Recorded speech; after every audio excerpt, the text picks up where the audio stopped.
Buenos días y buenas tardes a todos los participantes y asistentes a esta nueva reunión y última reunión del año, como ha planteado Javier, de esta cooperación entre los doctorados en relaciones internacionales de la Universidad Católica de Puquiminas, de la Universidad Católica de Córdoba y de la Universidad Nacional de Rosario, a los cuales se agrega en cooperación en esta oportunidad el doctorado en estudios internacionales de Flaxo, Ecuador.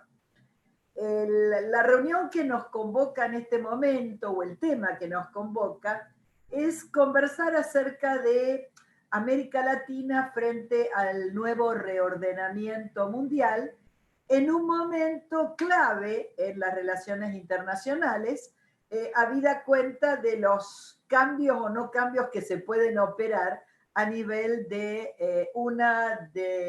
de los ejes de las relaciones internacionales, cuál es Estados Unidos.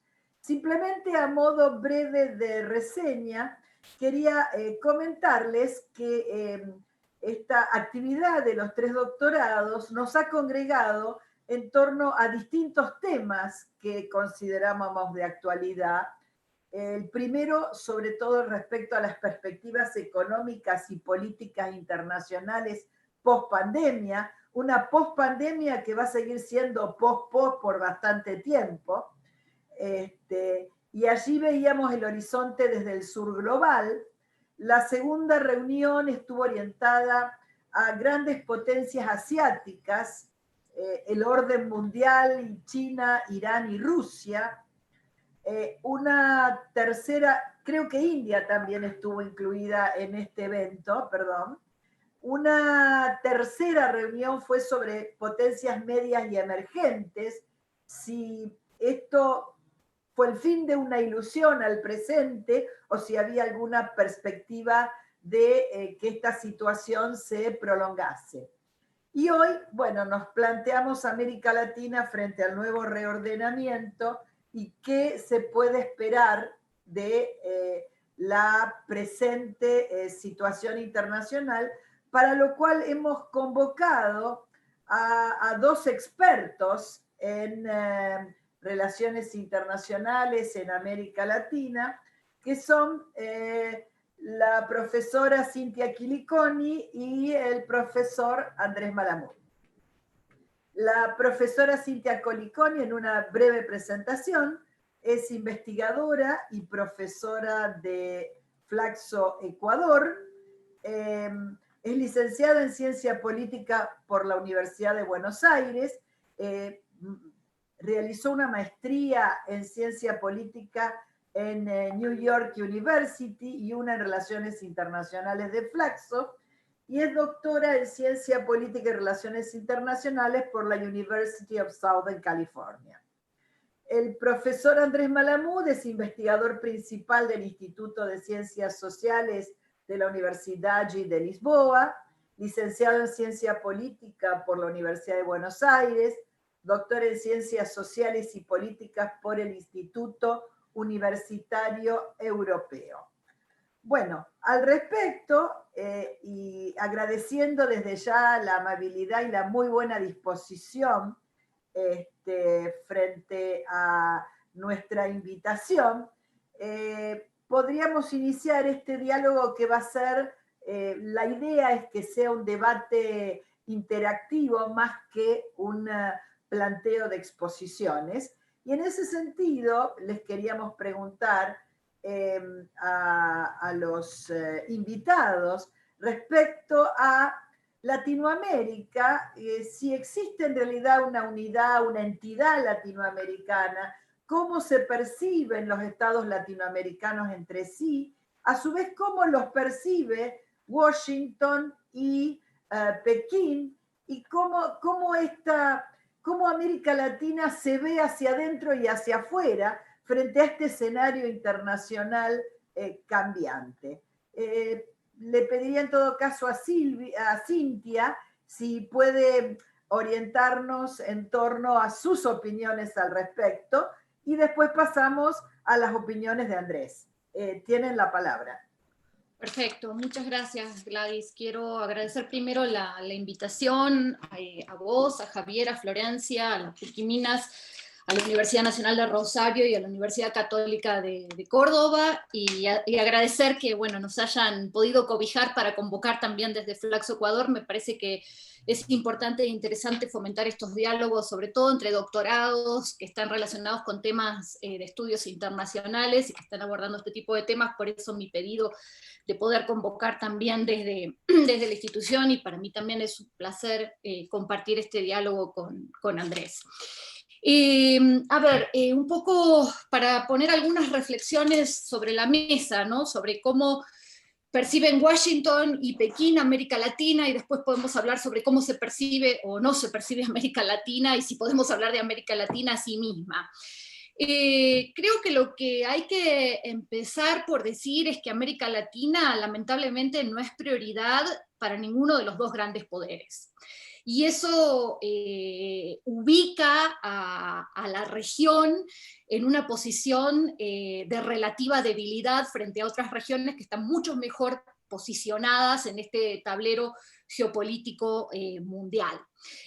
Por eso todos esos análisis que hablan de que se está dando inicio a una nueva guerra fría, a mi entender me parecen inexactos, y creo que para nada ese tipo de diagnósticos se aplican a América Latina. En la Guerra Fría había dos grandes bloques consolidados, el Pacto de Varsovia y la OTAN, y esa división era ideológica, doctrinaria y geopolítica. Y me parece que ahora las diferencias ideológicas son mucho más relativas, y las diferencias más grandes se dan en el plano comercial y estratégico entre cómo estas dos potencias se relacionan con América Latina. Yo creo que hay una geopolítica enorme en disputa y en reconstrucción, y no es fija, pero sí hay que tener en claro que dentro de estos tableros de juego, América Latina ocupa un tercer o un cuarto nivel en los tableros de juego, tanto para Estados Unidos como para China. Me parece que es importante entender cómo se está dando esta competencia geopolítica dentro de la región, y entender que esta competencia se intensifica aún más en el último tiempo en una situación, yo diría, de muñecas rusas de diferentes crisis, una crisis adentro de la otra.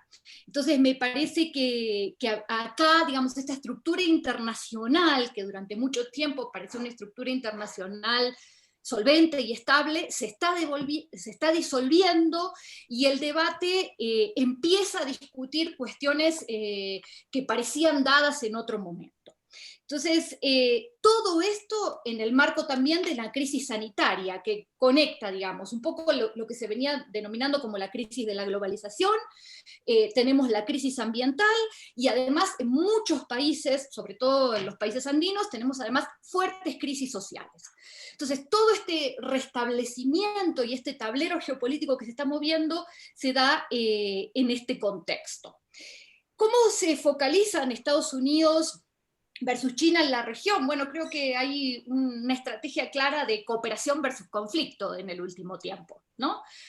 China ha tratado de focalizar toda su estrategia en la región en términos de estructura de beneficio mutuo y ganancias compartidas. Luego podemos discutir si ese beneficio mutuo es tal o si es una interdependencia asimétrica, como llaman muchos de los autores, pero China parece ofrecerle todo el tiempo a América Latina zanahorias. Mientras lo que ha hecho Estados Unidos, por lo menos en la última administración, en la de Trump, lo que ha sido ofrecer todo el tiempo palos.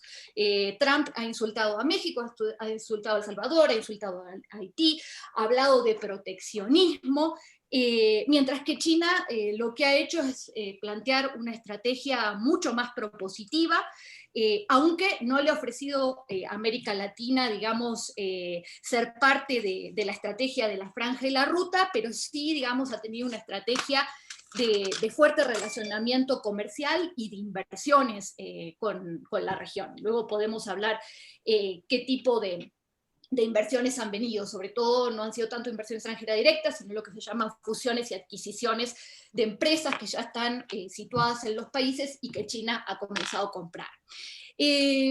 Obviamente, dentro de esta estructura de comercio hay relaciones económicas diferenciadas. La relación de China no es la misma con Sudamérica que con México, tiene una relación mucho más conflictiva y mucho más competitiva que complementaria.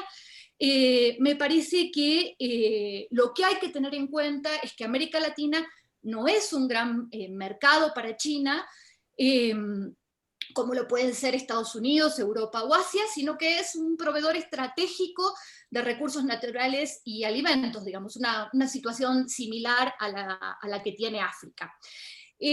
Ahora, lo que hay que pensar, creo aquí, es que, dado que China ha sofisticado su estructura exportadora de productos livianos como calzado, vestimenta, a otro tipo de productos electrónicos, ¿cuánto se puede dar una relación de complementariedad? Cuando uno plantea esta relación entre América Latina y China, muchas de las visiones más críticas hablan de la dependencia que esto le está generando a América Latina y de la desindustrialización que esto puede generar. Creo que el principal desafío que plantea la relación de China, sobre todo con Sudamérica, es que este tipo de relación pueda permitirle a los países sudamericanos empezar a exportar otro tipo de productos que no sean solamente materias primas, que es algo que no ha pasado hasta ahora. Yo creo que la otra división interesante o distinta que se ve entre la forma, bueno, Estados Unidos por supuesto siempre ha considerado que América Latina es su patio trasero y su región natural de influencia, pero lamentablemente con el gobierno de Trump yo creo que ha habido un alejamiento terrible y un destrato y un maltrato hacia América Latina muy pronunciado. Después podemos conversar sobre cómo eso puede llegar a cambiar con un posible gobierno de Biden, aunque todavía no sabemos si Biden va a ser el próximo presidente de Estados Unidos. Debo confesar que cuando Gladys me invitó a esto y miré la fecha 5 de noviembre, previendo otras experiencias anteriores, dije, ¿habrá un resultado de elección en Estados Unidos para poder hablar? Bueno, pues no lo hay. Pero bueno, uno puede hacer algún tipo de proyecciones sobre lo que sería otro mandato de Trump versus un mandato de Biden.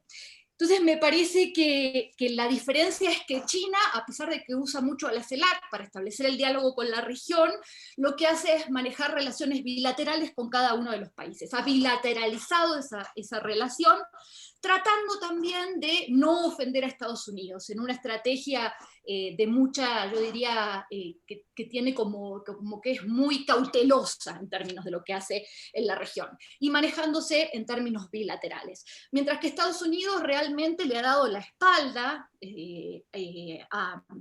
a la región en los últimos 4 años, bueno, toda la política migratoria,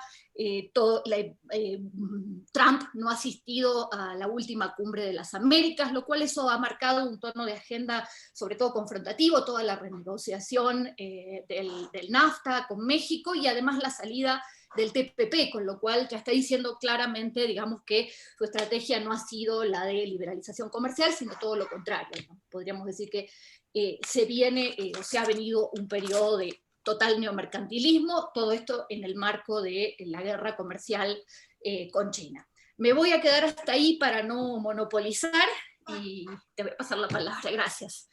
Bueno, gracias Cintia. Andrés, ¿qué opinas de esta situación presente? Muchas gracias, Gladys. Voy a coincidir con la primera parte de Cintia, referida a la poca relevancia o poca importancia que tiene la región para las dos hiperpotencias. Y después voy a problematizar lo que ella dijo respecto al trato que recibimos de Estados Unidos. A partir de una pregunta. Si le hacemos la misma pregunta a un canadiense, un francés y un argentino, que es ¿cuál es el papel de tu región en el mundo? ¿Qué respuesta vamos a obtener? Metámonos en la cabeza del francés. El francés va a responder que esto o que aquello, potencia civil o potencia militar o equidistancia, pero va a estar pensando en una organización que se llama Unión Europea. El sentido de región para el francés es la Unión Europea. Un suizo, un serbio responderían otra cosa. El canadiense no tendría la menor idea qué significa cuál es el papel de tu región en el mundo, porque Canadá es Canadá, no es América del Norte. ¿Qué tiene que ver Canadá con Estados Unidos? ¿Cómo se pueden comparar los papeles? O con México. Para un canadiense no tiene sentido esta pregunta. Y para un argentino es muy simple. ¿Cuál es el papel de tu región en el mundo? Nosotros respondemos con cuál es el papel de nuestro país en el mundo. Inconscientemente. Y me pasa a mí también. Cuando me preguntan en diferentes ámbitos cuál es el papel de América Latina en el mundo, yo empiezo a responder pensando en Argentina. Y esto en los medios argentinos está tomado de manera tácita, con aceptación. Cuando me preguntan de México, de Europa, no entienden muy bien, porque enseguida empiezan las diferencias, y creo que Cintia mencionaba algo: Panamá para arriba, Panamá para abajo. Lo que decimos los argentinos de nuestra región en el mundo no tiene el más mínimo sentido para un mexicano, el más mínimo. Y por eso el trato que nos dispensó Trump durante estos 4 años de gobierno, para nosotros es destrato. Pero cuando impuso un candidato, al BID no lo impuso. De los 20 países de América Latina, 18 que hablamos castellano, 1 que habla portugués y 1 que habla francés, 16 países votaron a favor del candidato de Estados Unidos para romper con el pacto no escrito desde 1959, que le otorgaba a un latinoamericano la presidencia. 16 sobre 20, 80%. Y la abstención de México en realidad fue un voto a favor, porque México, ausentándose, nos ayudaba a no dar quórum, y postergaba la elección un semestre hasta que Biden, quizás como presidente, retirara la candidatura de Claver Carone. Es decir, 80% a favor, y el más grande de los que se abstuvieron, en realidad también a favor. Es decir, que para buena parte de América Latina, no solo Estados Unidos está bien, Trump está bien. Quieren a Trump, les gusta la política de Trump. Trump no construyó un muro entre Estados Unidos y México, porque el muro es México, porque los inmigrantes son centroamericanos, y se los para Andrés Manuel López Obrador, que fue a la Casa Rosada, perdón, esto es argentinismo, a la Casa Blanca, en su único viaje internacional, para decirle a Trump: mi amigo, gracias por respetarnos. Les pido que googleen ese discurso. Gracias por respetarnos, gracias por no humillarnos. Ese es el discurso del principal socio de Alberto Fernández para cambiar el mundo. Entonces, nuestra visión como argentinos es nuestra, mía también, completamente distorsionada, y tengo que bañarme con el resto del mundo cada vez que salgo para darme cuenta que lo que nosotros pensamos no representa a la región. Y en parte no la representa por alguna de las cosas que mejor hicimos para defender nuestro interés nacional. Por ejemplo, llenar el BID de argentinos. Argentina tiene el 11% del poder accionario del Banco Interamericano de Desarrollo, y tenía el 30%, de los funcionarios.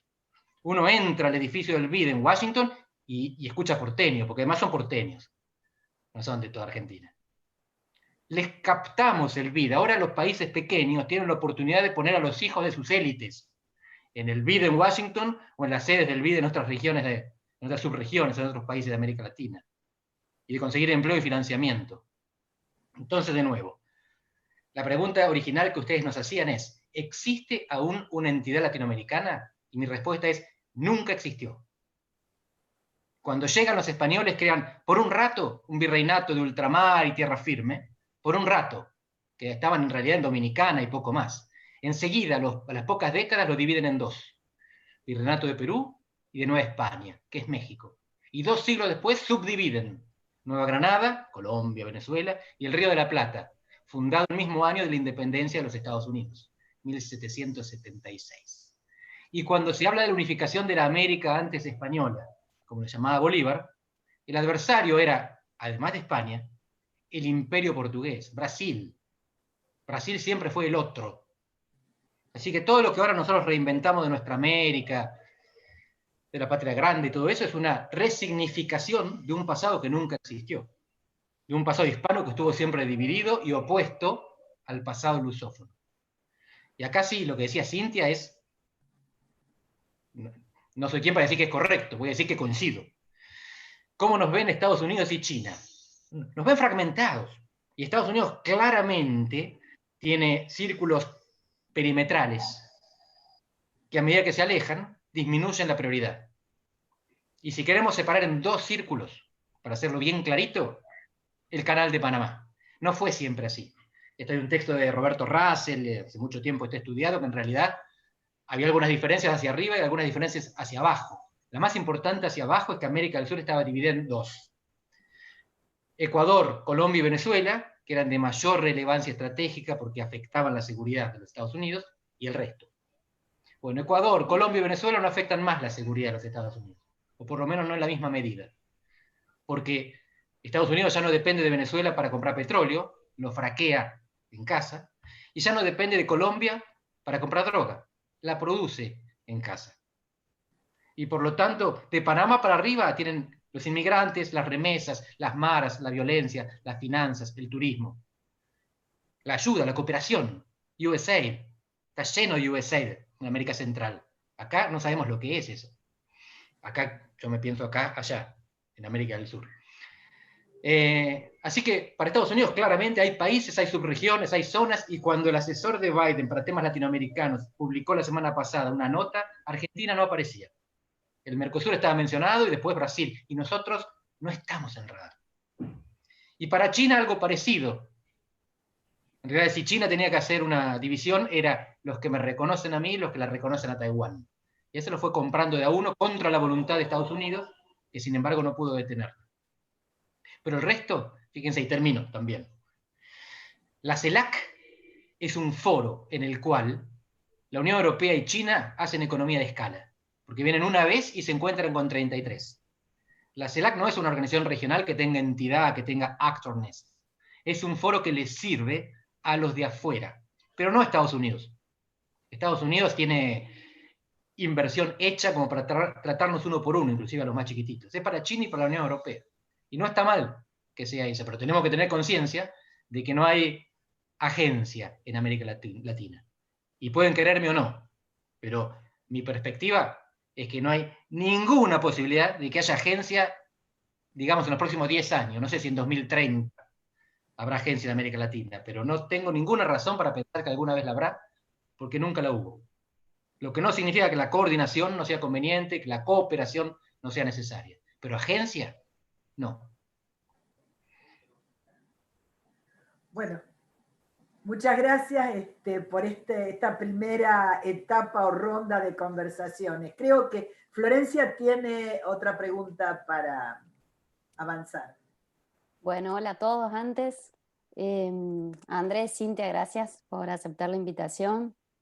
Y gracias a los asistentes, más de 100 asistentes, así que también gracias por seguir acompañándonos a pesar de la altura del año, ¿no?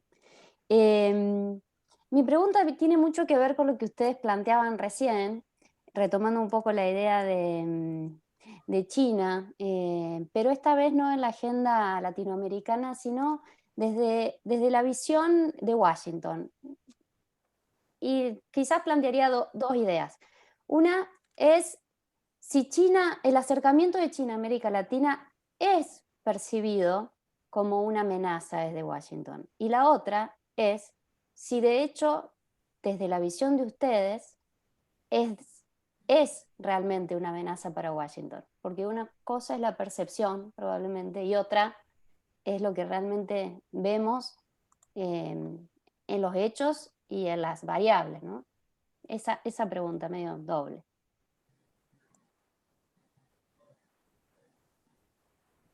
¿Quieres decir primero, Andrés, o querés que empiece yo? Si querés, perdón, sí.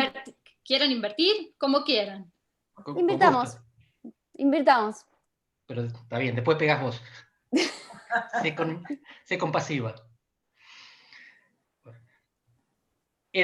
Cintia mencionaba al principio que ella no estaba de acuerdo con mencionar como Guerra Fría a la rivalidad estratégica entre Estados Unidos y China. Yo en principio estaría de acuerdo, porque nadie define qué significa Guerra Fría. Si es la definición más simple, competencia estratégica sin irse a las manos, sin balas, ningún problema. Si es una definición más compleja, entonces ahí sí entramos en dificultades, porque entre Estados Unidos y la Unión Soviética no había interdependencia económica, mientras que entre Estados Unidos y China la hay y es mucha. Se depende de la definición, pero como esto siempre es polémico, salgamos de la referencia conceptual de la Guerra Fría. China es una amenaza para los Estados Unidos desde un aspecto fundamental, que es la tecnología. Tienen competencia en muchas dimensiones. La competencia militar es mínima, la competencia comercial es fuerte, la competencia financiera para mí por lo menos no está clara, de esto Cintia sabe mucho más, y la competencia tecnológica es fundamental, porque la competencia tecnológica no es quién tiene las compañías que ganan más plata y desplazan al otro los mercados, es quién tiene acceso a mi información. Y por lo tanto para Estados Unidos es inaceptable que países aliados tengan tecnología china, porque podrían entonces compartir sus secretos, acceder a sus secretos. Les cuento un ejemplo del lugar en donde estoy.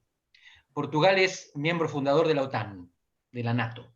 Es uno de los pocos países que perteneció originalmente a este paraguas de protección del Atlántico Norte, de Europa Occidental, durante la Guerra Fría, sin ser una democracia. Era un autoritarismo. La tercera ola, ustedes recordarán que empieza el 25 de abril de 1974 en Portugal con la Revolución de los Claveles. Pero no se consolidó un sistema democrático hasta 19 meses después, noviembre de 1975. En ese año y medio, los comunistas estuvieron a punto de tomar el poder. El Partido Comunista Portugués casi consigue el poder, mientras tanto, el embajador de Estados Unidos en Lisboa dialogaba con Mário Soares, el que sería finalmente primer ministro y presidente socialista, más tarde era Alfonsín de Portugal, el padre de la democracia en Portugal, para sugerirle cómo hacer. Inclusive pensaron en la posibilidad de que constituyeran una capital al norte, en la ciudad de Oporto, contra Lisboa, que sería la capital del Portugal comunista.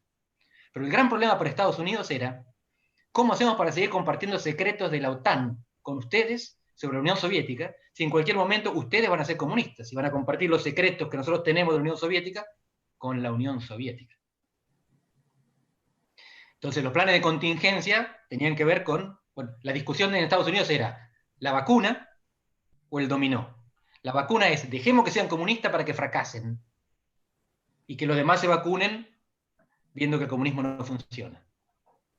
Y otros decían, estaría muy bien si no fuera un miembro de la OTAN, porque teniendo nuestro secreto, lo que va a hacer es compartirlo con Rusia y nos van a jorobar a todos. Este fue el debate. Finalmente el comunismo fue derrotado. Esto se vuelve a dar ahora, en otro nivel, pero es exactamente lo mismo. La seguridad de los Estados Unidos depende de su información. Su información la comparte con sus aliados. Si sus aliados tienen tecnología de acceso a la información, China, Estados Unidos no tiene más secretos para China. Esto es inaceptable. Huawei no puede entrar en América Latina. Huawei no puede entrar en Europa. Ya había países que habían hecho acuerdos, Gran Bretaña, tuvieron que dar marcha atrás. Si un país quiere ser aliado de Estados Unidos, no puede tener 5G de China. Y se terminó la discusión. Y lo van a decir en la cara y lo van a anunciar en los diarios.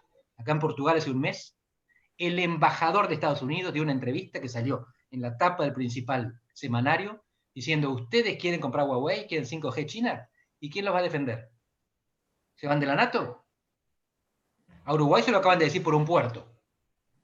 Pero hasta centrales nucleares, no lo sé. Base de observación del espacio profundo, evidentemente lo permiten. Represas hidroeléctricas, también. Tecnología no. Ese es el límite. Mi impresión es que hasta ahí puede llegar China. Y China lo sabe. Y no tiene ningún interés en pisar callos. No tiene apuro en pisar callos. Por lo tanto, va a avanzar hasta donde Estados Unidos la deje. Cuando Estados Unidos la contenga, se va a retraer y va a esperar. Por lo menos así lo veo yo. Gracias, Andrés. Cintia. Sí, coincido con Andrés. Creo que la estrategia de China es una estrategia de largo aliento en la región, ¿no? No es una estrategia ni de corto ni de mediano plazo, sino que es una estrategia de más largo plazo, donde evita enfrentarse con Estados Unidos. Y creo que la no invitación a la región en el marco de la CELAC a formar parte de la estrategia de la Franja y la Ruta es parte de eso. Y ahí un poco también lo que mencionaba Andrés, fíjense que creo que el único país que es parte de la Franja y la Ruta es Panamá. Y eso le da a Panamá, digamos, un poco esta característica que mencionaba Andrés hace un rato, ¿no? Ahí Panamá sí juega un rol estratégico y también esta dinámica, ¿no? de Centroamérica para arriba es un tipo de dinámica con China y de Centroamérica para abajo, Sudamérica, tiene otro tipo de complementariedad y de relación con China. Si esto le molesta y cuánto le molesta a Washington, bueno, ahí hay que ver un poco, digamos, las diferentes esferas del establishment de Washington. Yo creo que lo que le molesta mucho al establishment de Washington más conservador es ver que esa idea de Estados Unidos súper poderoso de los años 50 se está acabando. Y creo que parte de los resultados de esta elección en Estados Unidos hoy tienen que ver con eso, el fuerte apoyo a Trump. Yo creo que es el anhelo y el sueño de seguir siendo la potencia hegemónica dominante dentro del mundo en una situación en la que eso ya no es más. Sabemos que China es el país más importante en términos de paridad de poder de compra desde el año 2014, obviamente en términos militares no, pero en términos económicos está superando fuertemente a Estados Unidos. ¿Cuánto lee Washington esto? Yo diría que Trump mucho no lo ha leído. A ver, yo a diferencia de Andrés, y tal vez ahí me equivoco porque creo que las discusiones del 5G están mucho más avanzadas y se han tomado posiciones mucho más claras en Europa que en América Latina todavía. Tengo la sensación que las discusiones fuertes sobre dónde nos vamos a parar, si con Estados Unidos o con China en términos de tecnología, América Latina todavía no han llegado. No sé si llegarán el año que viene o si tal vez el próximo año. También creo que la pandemia ralentizó un poco toda esta estrategia de la guerra tecnológica. Sí me parece que es mucho más claro esto lo que está sucediendo en Europa, lo que decía Andrés, ¿no? El Reino Unido al principio dejó entrar a Huawei, y 2 o 3 meses después, con la presión de Estados Unidos, decidieron que no, que Huawei no iba a ser parte de los aparatos que iban a utilizar en su sistema de telefonía móvil. Entonces creo que ahí sí se está dando una pelea muy fuerte. Alemania, creo, hasta donde sé, todavía no se ha decidido sobre qué va a hacer en términos de permitirle o no la entrada a Huawei en ese tipo de inversiones.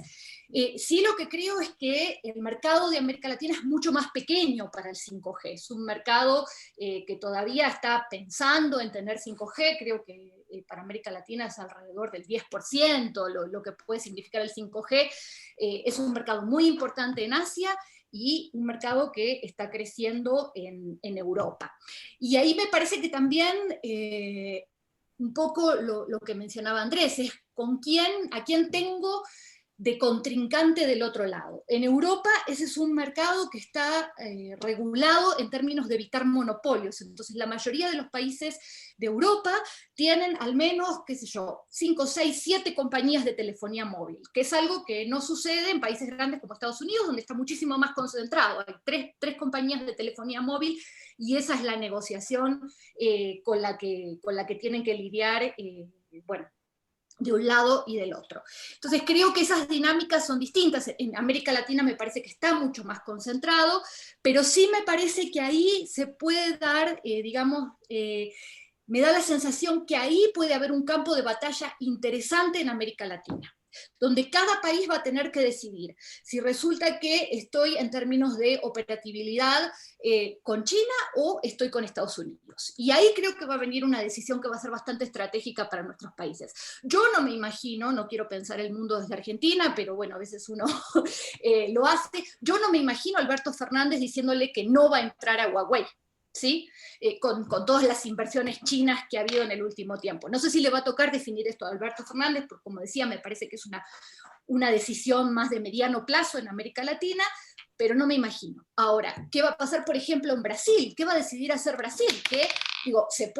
Brasil se puede declarar como el gran aliado de Estados Unidos, pero sigue recibiendo inversiones chinas, financiamiento chino, no tiene ningún problema Brasil con eso. En términos políticos puede ser el gran aliado de Estados Unidos, pero en términos económicos, digamos, el crecimiento de China sigue para adelante y no le genera ningún problema a Bolsonaro que las inversiones chinas o el comercio con China vengan de un país que es comunista, ¿no? Entonces, eso también hay que tenerlo en cuenta. Creo que lo que sí ha logrado hacer Trump es conseguir algo que los gobiernos en Washington durante mucho tiempo quisieron, y es tener esa alianza con Brasil. Brasil siempre fue un país mucho más reticente, mucho más autónomo en su política exterior, y creo que Bolsonaro sí ha generado un quiebre en ese sentido que es interesante para mirarlo desde ese lado. Pero vuelvo a repetir, es un quiebre político y hasta retórico, diría yo. No es un quiebre económico, no es que por eso Bolsonaro ha tratado de frenar el comercio con China, las inversiones de China, el financiamiento chino, no, todo lo contrario. Además, los chinos se han comprado todos los assets que dejó todo el caso de Lavallato. Entonces, a ver, también leamos eso, hay una dinámica que puede ser política y hay otra dinámica que es más económica que nos está diciendo otra cosa. En términos de las inversiones chinas, yo creo que una cosa que es interesante, que justo discutíamos ayer con unos colegas, es que el crecimiento de las inversiones chinas, sobre todo de inversión extranjera directa, no ha desplazado a los socios históricos. Es decir, no quiere decir que esos socios históricos en varios de los sectores más importantes hayan perdido importancia. Siguen apareciendo la Unión Europea y Estados Unidos como inversores importantes. Entonces eso también hay que tenerlo en claro. Sí, donde me parece que China está teniendo un rol mucho más central es en el tema de financiamiento y en el tema de fusiones y adquisiciones. Y eso tiene que ver también con toda la inversión en infraestructura. Pero yo lo veo de esa manera. No sé cómo lo va a percibir el próximo gobierno, porque tampoco sabemos a ciencia cierta quién va a ser el próximo gobierno. Suponemos que va a ser Biden, pero no lo sabemos. Yo creo que lo que va a hacer Biden es bajar el tono de la confrontación, pero no necesariamente cambiar significativamente las políticas, ¿no? Son dos cosas distintas. Vamos a volver a la retórica, una retórica diferente, una retórica más diplomática, un compromiso tal vez mayor con el multilateralismo, pero la amenaza de China está ahí, va a seguir estando, y muchas de estas políticas también, no con el tono que las llevó Trump adelante, pero se gestaron en el gobierno de Obama también. Obama también empezó a preocuparse por el rol de China antes de que llegara Trump al gobierno. Yo también me preocuparía, digamos, si fuera norteamericano por el rol de China y el crecimiento de China. Ahí me voy a quedar. Gracias. Javier. Sí.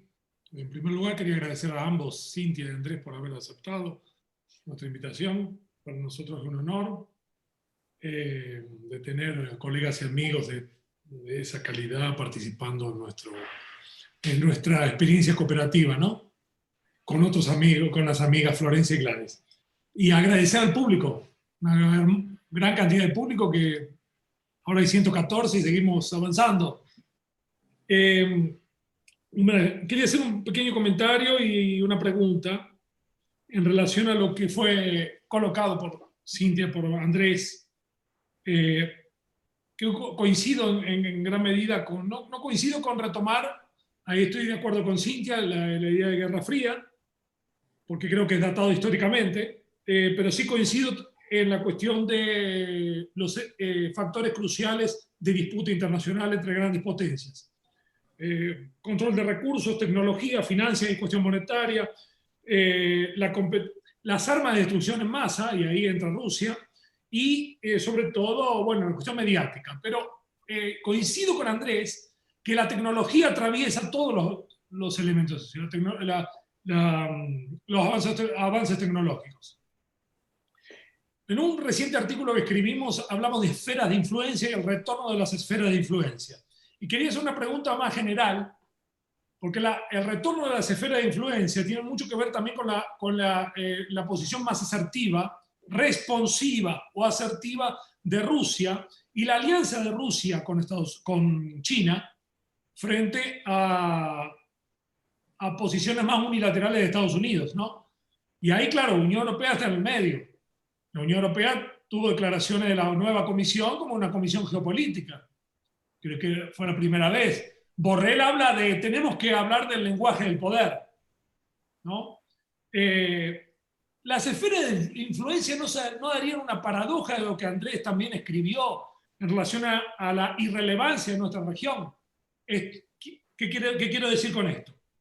Es que a medida que esas esferas de influencia, y ahí entra más que no entra únicamente China, entra la Unión Europea, entra Rusia, en la medida que esas esferas de influencia se profundizan, ¿en qué medida nuestra región queda más sujeta a un proceso que comenzó con Trump y puede continuar con Biden? ¿No? No sé si fue clara la posición. Lo que pasa es que la cuestión de esfera de influencia involucra más que un actor, China y Estados Unidos. Ya involucra a otros actores y otro escenario que no sería necesariamente de Guerra Fría, ¿no? Esa es la primera cuestión. La segunda tiene que ver con la cuestión económica. En el plano geopolítico estamos en eso, esfera de influencia. En el plano económico un poco más complejo, como lo colocaron ustedes. Pero hay 19 países de América Latina que firmaron el Belt and Road Initiative. No uno, 19 de 33. Ok, algunos colegas dicen que el Belt and Road es un rótulo únicamente. Pero el Belt and Road no hay una relación equivalente a países que firmaron ideologías o gobiernos de izquierda o de derecha, ¿no? Tenemos Uruguay, tenemos Chile, Perú, Venezuela, Panamá, que fue el primero que reconoció, dio la vuelta, reconoció a China y de repente fue el primero que firmó el Belt and Road. Estoy diciendo eso porque me parece que la estrategia de China es de largo plazo, el foco es el desarrollo interno y avanzar hasta donde puede, en ese sentido estoy de acuerdo, pero eso puede traer problemas para la región independientemente de su grado de relevancia o no. Quería escuchar a ustedes en relación a ese comentario que hice y a la pregunta en relación a la paradoja. Podemos ser irrelevantes, pero Estados Unidos va a ser, si esas esferas de influencia se profundizan, va a tener una participación cada vez más activa del modo republicano, del modo demócrata en América Latina. Bueno, es una pregunta en abierto, no sabemos el futuro, pero y va por ahí. Posteriormente voy a hacer unas preguntas del público, ¿ok? Gracias otra vez. ¿Quién fue el último? ¿Andrés? No sé. Ahora es Cintia, creo. No sé, si quieren yo voy Cintia, ahí. Okay. A ver, esto de las esferas de influencia, para mí es importante ir mirando cómo se van construyendo o retrayendo esto de las esferas de influencia. Creo que hay algo que no mencionamos en el tema de esta disputa tecnológica, y que tiene que ver más, yo no soy experta en seguridad, pero con temas militares. En el último tiempo, China ha tenido una enorme cooperación militar con muchos de los países de América Latina. Ha regalado armas, bueno, creo que el ejemplo más importante, más constante y sonante para mí que vivo en Ecuador es el ECU 911, digamos, ¿no? El ECU 911 es la gran cooperación con China para todos los temas de seguridad ciudadana en el Ecuador, digamos, que hay una enorme vigilancia de todo el Ecuador, y eso ha sido parte de la cooperación con China, y según entiendo con Bolivia tienen algo similar. A mí no me parecen datos menores estos, ¿no? Y en esta disputa de esferas de influencia, yo creo que lo que hace China es irse metiendo de a poquito tecnológicamente, así con mucha diplomacia, ¿sí? En sectores que son muy estratégicos. Ahora, después de eso, ¿no? En esta disputa y en estas esferas de influencias que nosotros pensábamos, en esta disputa por tecnología, si yo tengo que decidir que le voy a prohibir el ingreso a Huawei a mi mercado, ¿qué hago, por ejemplo, con toda esa cooperación china que tengo? Ya no tengo muchas formas de volver para atrás, ¿no? Entonces, ¿qué puede significar ese tipo de disputas? Y por eso vuelvo a lo bilateral, ¿no? En cada uno de los países. Y creo que ahí los chinos son absolutamente astutos, despacito, de a poquito. Por ejemplo, la última donación China a Ecuador fueron 7 lanchas para hacer todo el patrullaje por el tema de narcotráfico. Entonces, no son datos menores, ¿no? La compra de radares, la tecnología, una vez que tengo hecha la inversión militar en armamento, que es de tecnología china, pues tengo que continuar con ese tipo de tecnología. Entonces, creo que ahí hay que mirar, yo no sé los detalles, ¿no? Pero creo que hay que mirar país por país, cuál es el tipo de inversión y de cooperación entre comillas, ¿no? Pues es una linda cooperación, pero que me ancla a tener que seguir teniendo una relación estratégica con ese país en diferentes sectores. Y creo que una de las cosas que no se mira es todo este tema securitario, ¿no? Se mira mucho el comercio, las inversiones, las finanzas, y un poco menos el tema securitario con esta idea de que China militarmente no se mete. Pero sí hay mucha cooperación China en ese sentido. Entonces, a mí me parece que esto es interesante, que es un tema para mirar, cómo se van construyendo diplomáticamente estas esferas de influencia. Lo otro que creo que hay que mirar con cuidado es cómo, digamos, cuál va a ser el enfoque, suponiendo que Biden sea el presidente, hacia el tema de Venezuela. El tema de Venezuela es un tema bastante estratégico y yo diría muy complejo en la región, y la región obviamente ya sabemos ha fracasado sistemáticamente en tener un enfoque con respecto a ese tema. Entonces ahí creo que, yo no creo que vaya a cambiar sustancialmente, pero es cómo se va a resolver ese tema, que además ese tema tiene un montón de coletazos migratorios en la región, para Ecuador, para Colombia. A nosotros la verdad es más desde el punto de vista andino nos genera un montón de problemas de política interna el tema migratorio venezolano. Entonces eso también hay que mirarlo como Estados Unidos. Y el otro tema me parece donde puede llegar a haber una diferencia es qué va a suceder con Cuba, ¿no? La política de Obama hacia Cuba fue un mar de diferencia de lo que fue la política de Trump, y la política de Trump creo que abrió un enorme espacio para una muchísima mayor cooperación de China con Cuba. Entonces creo que ahí se puede dar una dinámica interesante. Lo otro que hay que pensar en términos de estas esferas de influencia es que yo creo que en el corto o mediano plazo va a cambiar un poco la relación de fuerzas en la región. Vemos que en Bolivia, bueno, ganó el MAS, acá tenemos elecciones el próximo año en febrero, y no sabemos muy bien qué es lo que va a pasar todavía. Bueno, no sabemos, Brasil es más de mediano plazo, pero qué es lo que va a pasar con Brasil. Argentina volvió a un gobierno progresista. Eso puede o no puede cambiar, digamos, la forma en la que Washington se relacione con, sobre todo con América del Sur, diría yo, ¿no? Eso hay que pensarlo. ¿Cuánto va a haber una estrategia de seguir cooperando con Washington o de alejarse, como fue un poco más la época podríamos decir, del regionalismo post-hegemónico? ¿Habrá o no habrá una vuelta a eso? A pesar de que Andrés yo sé que es muy escéptico, yo también lo soy, quiero decir, pero también soy idealista y quiero pensar que en algún punto puede haber algún tipo de coordinación en la región, porque si no a uno también, como digo yo, se le muere el objeto de estudio, aunque a los que hacemos regionalismo se nos han muerto los varios objetos de estudios en el último tiempo en múltiples oportunidades, ¿no es cierto? Pero siguen saliendo nuevos, y esa es la maravilla o el terror del regionalismo latinoamericano. Entonces, creo que hay que pensar ahí. Ahora, dentro de este panorama, si el regionalismo o la concertación regional va a poder moverse dentro de esas esferas de influencia, yo te diría que no. Yo cada vez veo una vinculación más bilateral, me parece. No creo, bueno, por ahí leí que van no sé, a reflotar, a resucitar la UNASUR, qué sé yo. Yo la verdad que a esta altura del partido, ¿qué te diría? Hace 2 años crearon el PROSUR, que no sirvió para nada. Podemos seguir en la vieja sopa de letras, seguir agregando, digamos, más comensales, porque la sopa cada vez se agranda más, pero no significa que la sopa tenga importancia en la negociación con estas esferas de influencia y estos grandes poderes. Una de las cosas que a mí sí me genera como mucha duda es, sabemos que los BRICS fueron importantes hace unos años y después como que perdieron esa estamina y esa importancia que venían teniendo. Bueno, sobre todo con Brasil, ¿no? Porque el rol de Bolsonaro y de Brasil debilitó mucho la posición de Brasil dentro de los BRICS. En esta cosa de alineación con Estados Unidos, política al menos.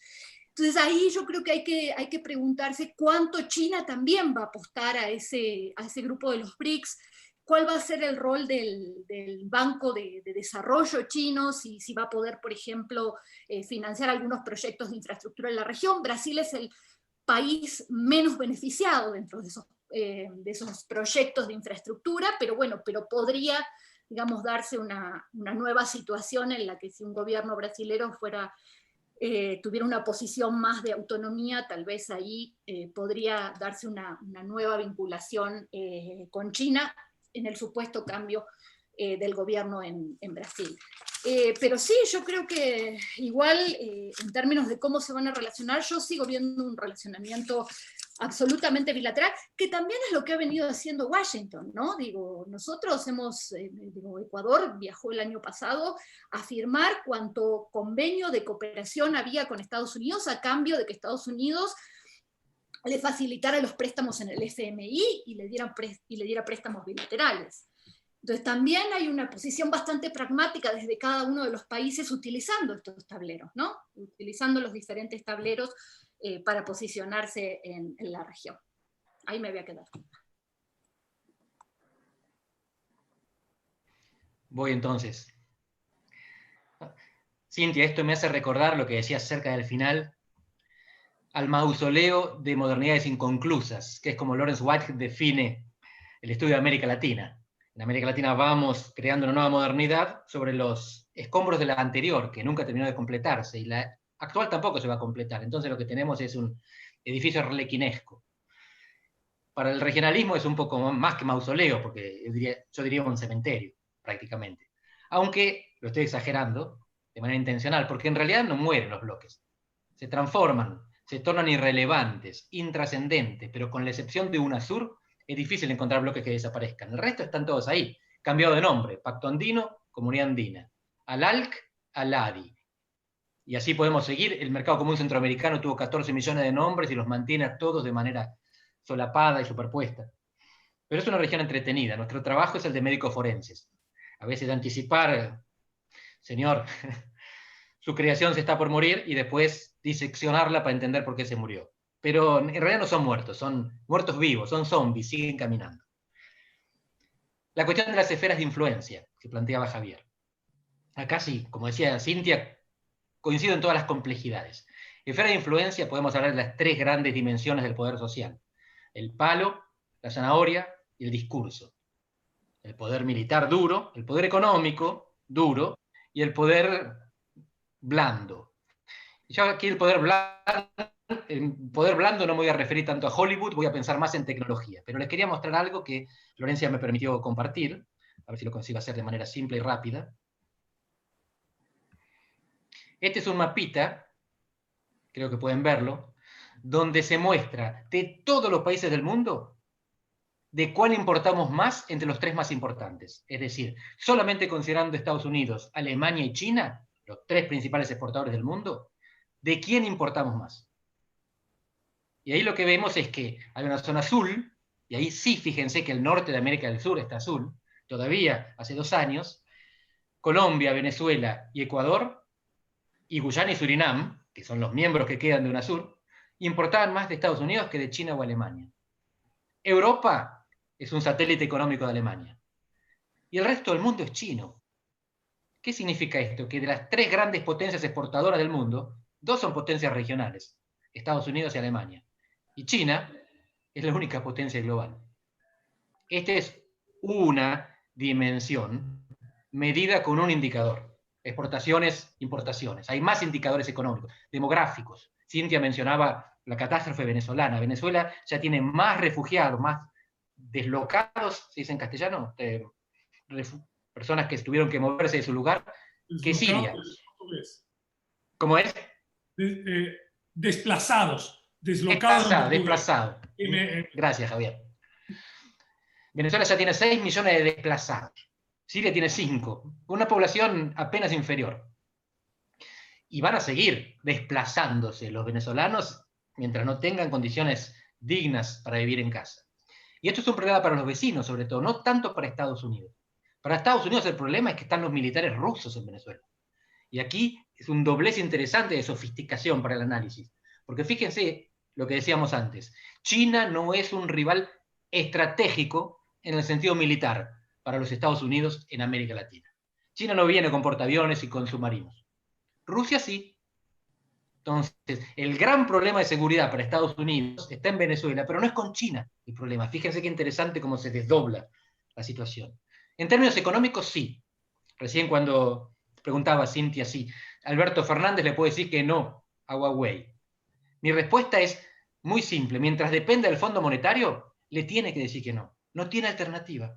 Si no, no tiene financiamiento. Con mucho dolor, con subterfugio, va a ser lo que está haciendo Brasil. Brasil, por lo que me cuentan, que a lo mejor, Javier, vos podés corregirme en esto, postergó la subasta por 1 año, por lo menos, para darse tiempo. Los militares ya dijeron que Huawei no va a entrar.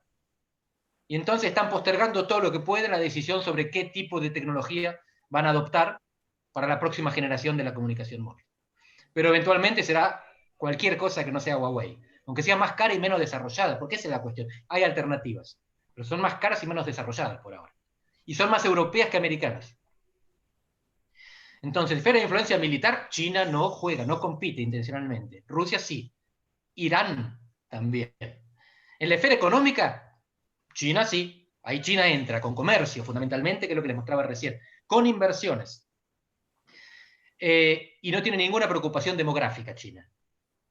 Es uno de los grandes países del mundo que tiene poca emigración y poca inmigración. Brasil es otro, notablemente. Y ahora la tercera, la tecnología. Y de nuevo, esa es la cuestión. China, cuando quiera entrar, lo que más le va a interesar es esto. Por ahora, probablemente también le interesaría comenzar a llevar a su moneda y transformarla en una especie de reserva de valor mundial.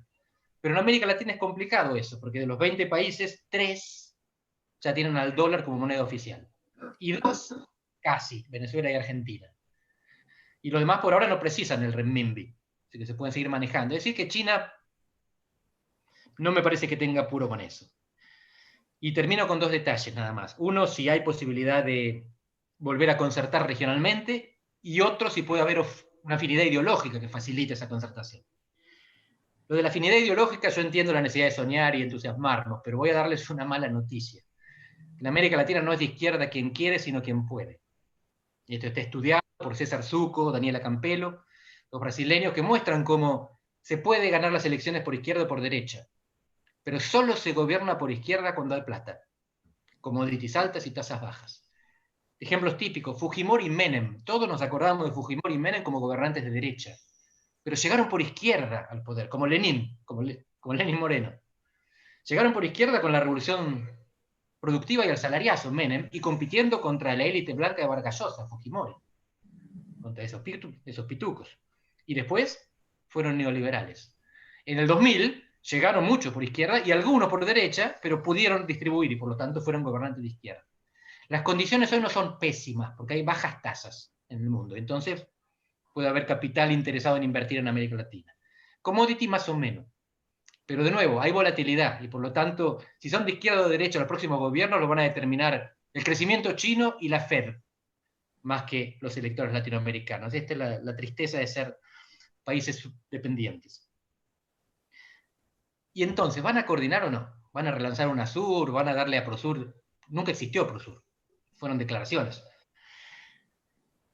Mi pregunta es, ¿para qué? Yo concibo el regionalismo como un instrumento.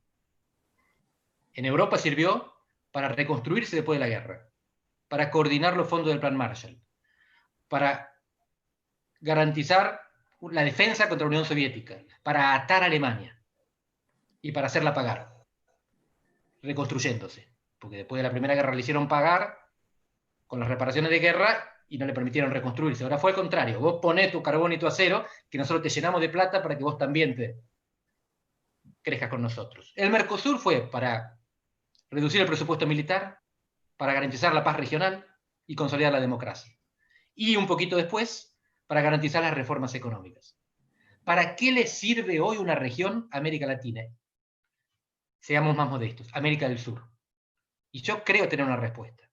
Para coordinar la próxima amenaza, que es el narcotráfico, disolviendo las capacidades de control territorial del Estado.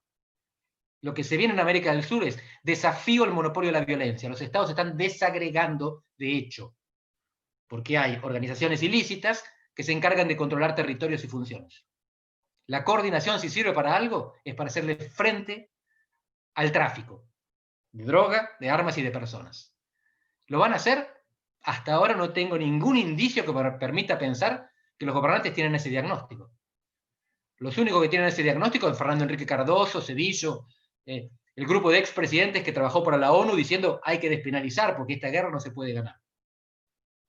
Los que están despenalizando son los norteamericanos en Oregon. Están mucho más avanzados que nosotros. Pero para mí la cuestión es esa. La coordinación nos sirve, comercio entre nosotros no hay. El principal socio comercial de todos nosotros es China, de Chile, de Perú, de Argentina, de Brasil, de Uruguay. Así que entre nosotros lo que tenemos son amenazas compartidas, transnacionales, que cruzan las fronteras y tienen más poder que los estados. Mientras no haya este diagnóstico, yo creo que no habrá ningún incentivo para la cooperación regional institucionalizada.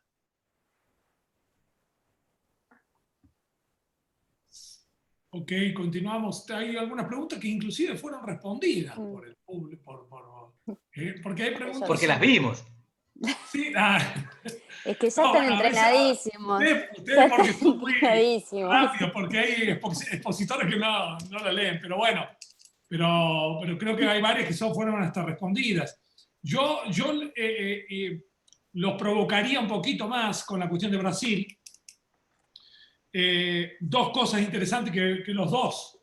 Bueno, el lado de Cintia habló de los BRICS, y gracias al Banco de los BRICS, Brasil pudo hacer el auxilio asistencial de 600 reales a la gente. Fue un crédito del Banco de los BRICS, que ahora se les terminó, y ahora están pidiendo un crédito al Banco Mundial para extender el Bolsa Familia, ¿no? O sea, están intentando continuar, porque claro, ese fue un punto fundamental en el gobierno Bolsonaro. Cuando hubo una subida de la popularidad de Bolsonaro, estuvo directamente vinculado a ese auxilio, que no, en un país donde hay 14 millones de desempleados. El desempleo en Brasil está creciendo de manera alarmante, y el auxilio asistencial llegó a ser mayor que el empleo formal en Brasil. Es muy interesante. Eso en primer lugar, que el papel de los BRICS, aunque no se vea, es importante, ¿no? Independientemente que, claro, que el papel de China, el rol de China es más relevante. Segundo, la cuestión de los militares que levantó Andrés.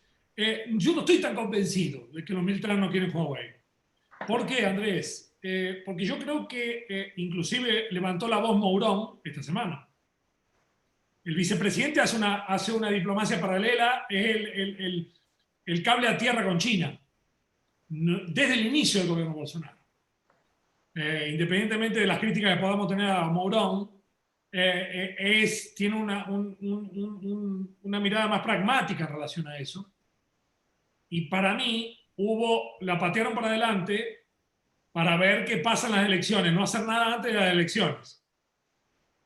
Una victoria de Biden va a fortalecer, desde mi punto de vista, internamente el ala de Mourón. Ellos van a negar que existen dos alas, pero los militares no están tan cristalizados y sólidos en una posición. Hay alas diferentes. Y Mourón en todas las declaraciones dijo que Huawei entraría en las disputas de licitación, sabiendo que si son claras, Huawei gana. Gana por varias razones, porque Huawei tiene toda la infraestructura hoy. Es la más barata y la más avanzada tecnológicamente. Eso, en una disputa de licitación, gana, digamos. Así como los chinos ganan en África porque tienen formas de competir diferentes. Bueno, te voy a construir en la ciudad una usina eléctrica. Las empresas occidentales no hacen eso. Hay otro funcionamiento. No tengo claro mucho esa cuestión de tan consolidado el bloque militar a Bolsonaro. Yo creo que si Biden gana realmente, nos parece que todo indica que sí, pero bueno, puede haber fuego en el conventillo. Y complicarse la cosa judicialmente. El ala de Bolsonaro se va a debilitar.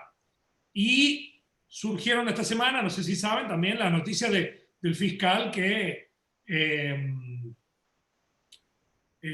acusó ya al hijo de Bolsonaro con pruebas del dinero que iba. Bueno, no sé. Yo no sé si van a usar eso también, la cuestión penal de la familia Bolsonaro, ¿no? Que la cosa, la punta del iceberg se está viendo de eso. Pero de cualquier manera, bueno, acá hay otra pregunta mucho más interesante que mi comentario. Lo del UNASUR creo que fue respondido, creo, pero bueno, en el actual contexto de lanzar el UNASUR. Hay uno que tiene que ver con el panorama de unión que puede haber en América Latina con un México y Brasil desinteresados. Creo que esto fue respondido también, ¿no? Clarisa, en función de lo planteado hasta el momento, quisiera preguntarle a los expositores el rol de Estados Unidos y China, ¿no? En relación al rol, más allá del rol de Estados Unidos y China, ¿cómo piensan el papel de Rusia? Y eso es interesante. Venezuela tiene una relación muy interesante con Rusia, que creo que va a la geopolítica global y no solamente regional, pero Rusia, que en parte fue respondida, pero bueno, pueden darle para adelante. Estados Unidos ha impuesto sanciones a Venezuela, pero hasta ahora los otros países no han colaborado de la misma manera. ¿Qué tan dispuestos están los países de la región para trabajar en conjunto para profundizar las sanciones a Venezuela? Un ejemplo de ello, bueno, el retirado de visas, etcétera, etcétera, ¿no? Y finalmente, Ricardo, fue Alberto, era Ricardo. Entiendo que la industria celular está manejada a un 4G superior a los fines de evitar ir directo al 5G. Eso bajaría el estrés. Ir a un 4G superior, yo no entiendo el 4G superior, ¿no? Yo pienso que un 4G que funcione, para no ir al 5G directo, para bajar el estrés. Lo que pasa, bueno, pues, ahí puede ser una compra de tiempo, pero el 5G ya llegó, ya está ahí. Ya está siendo testado y bueno, y en Europa algunos países ya negaron, ¿no?, entrar en el 5G chino. Bueno, no sé quién empieza ahora. Andrés.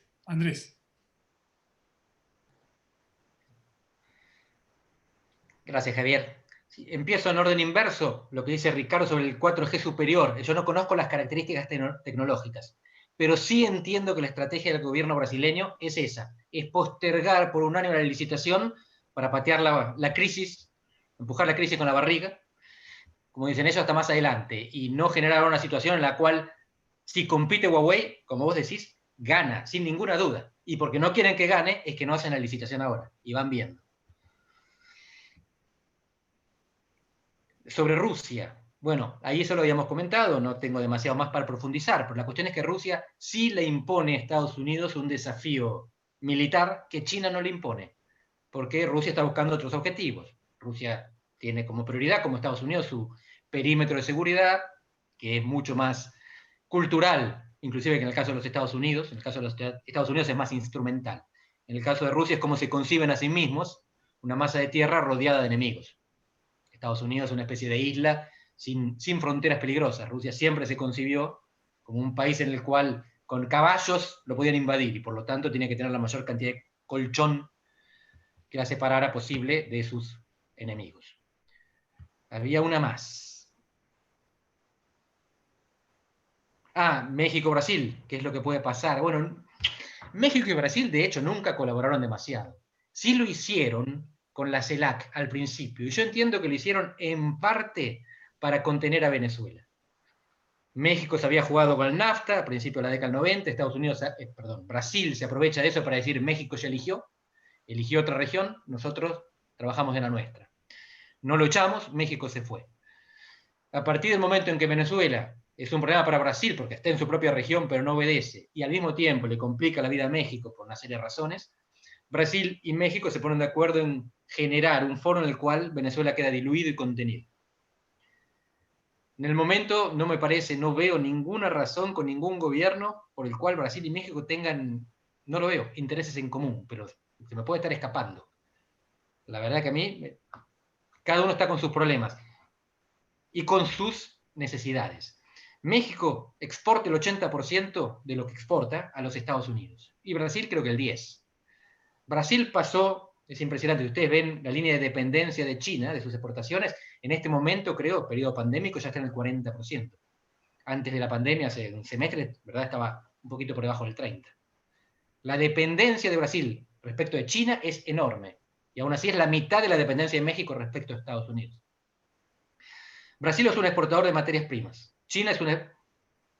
México es un exportador industrial. México exporta autos a Estados Unidos, no petróleo. Y Brasil exporta soja y hierro a China, no aviones. Aviones también, pero no es relevante en la balanza total. De lo que se trata es de cómo se reindustrializa Brasil, si es que esto es posible. Y lo complicado que es lo demuestra este acuerdo con la Unión Europea, en el cual le daban 15 años de transición en la industria automotriz. 15 años para que pueda producir autos decentes. De eso se trata. Cualquier otra cosa es maquillaje. Los autos que produce el Mercosur son indecentes. Salvo el Hilux y no sé alguna más, no pueden venderse en los mercados desarrollados. No tienen las condiciones de seguridad y calidad. Y necesitamos 15 años para ponernos a la altura de eso. Bueno, imagínense lo atrasado que está. México ya pasó por esa transición. Maquila, si quieren, pero tiene otro nivel de estructura productiva. Por lo tanto, los intereses comerciales, la dependencia política, las amenazas militares, es todo diferente. Lo único que tienen en común es la amenaza del narco, que ya tiene tomados territorios, que ya tiene tomadas prisiones, que ya tiene zonas urbanas, y que tiene la capacidad económica de hacer daño y de desafiar al Estado en muchos aspectos. Pero son narcos diferentes, ¿verdad?, entre México y Brasil. Por lo tanto, ni siquiera esa amenaza es común. Pero bueno, puede ser que yo sea muy escéptico. Los hechos son que Estados Unidos, que Brasil y México nunca cooperaron seriamente en ningún proyecto de integración. Y no creo que lo hagan en el futuro.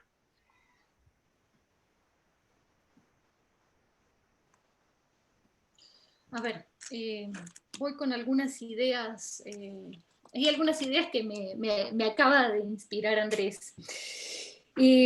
¿Dónde puede haber cooperación regional? Porque yo ya ni siquiera diría regionalismo, yo ya diría que creo que tenemos que volver a hablar de cooperación regional. Ese es un concepto que hace rato vengo tratando de rescatar. Dejemos de hablar de regionalismo y empecemos a pensar en cooperación regional, con objetivos más modestos, porque es lo que de lo poco que la región ha podido hacer. Y creo que hay que dejar de pensar en las agendas positivas y pensar en las agendas negativas o en las agendas de las amenazas, que es lo que decía Andrés. Entonces hay que dar vuelta a eso. La historia del regionalismo y de la cooperación regional por comercio no existe en América Latina. Y en América del Sur, menos. Sí, no se ha movido. Esa es una agenda que no se ha movido y que no se va a mover. Y el gran desincentivo para esa agenda es China. A ver, seamos honestos. El gran desincentivo para el comercio intrarregional ha sido China. No hay incentivos en los países de América Latina, sobre todo de América del Sur, para cooperar en términos de agendas comerciales más profundas.